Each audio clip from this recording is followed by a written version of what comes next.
7 spaccate da venerdì scorso a giovedì notte, 34 in poco più di 2 mesi e 142 dall'inizio dell'anno. Sull'assalto della criminalità a Padova si è tenuto un nuovo vertice d'urgenza tra il sindaco Giordani, il questore Fassari e il prefetto Franceschelli. A confermare l'emergenza la decisione del Viminale, che ha comunicato l'arrivo in Veneto di 206 carabinieri e 127 poliziotti. A Padova in particolare sono attesi 10 nuovi agenti di polizia entro il mese. Per la fine di novembre è previsto anche un aumento di organico tra le fila dei carabinieri. Ma è stato un annuncio condito da un affondo polemico da parte di Matteo Salvini. Prendo atto che molti amministratori di centrosinistra, ha detto il ministro dell'Interno, chiedono aiuto al governo dopo anni di sciagurate politiche buoniste targate PD.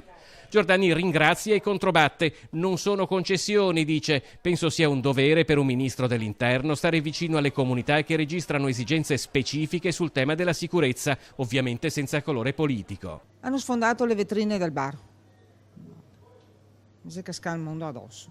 Quella appena trascorsa è stata una nuova settimana di passione. La spaccata in via Bercé aveva fatto registrare modalità diverse oltre che l'uscita dal centro storico, ma a martedì all'alba l'assalto alla caffetteria del presidente di Ascom Confcommercio Patrizio Bertin, seguita la notte dopo da quello ad un locale storico come l'Antico Brolo, ha riportato l'allarme nel cuore della città. C'è volontà di catturare questo delinquente, perché è un delinquente, questo non è un ladro, è un delinquente. La spaccata alla pasticceria di via Forcellini della vicepresidente dell'Associazione Provinciale dei Pubblici Esercizi di Padova, Federica Luni, in una serata agitata anche in zona fiera, ha spinto Bertin a parlare di colpi che sembrano selezionati per creare ancora più inquietudine tra gli operatori economici e l'intera cittadinanza. Noi ci sentiamo adesso impotenti e non sappiamo come reagire.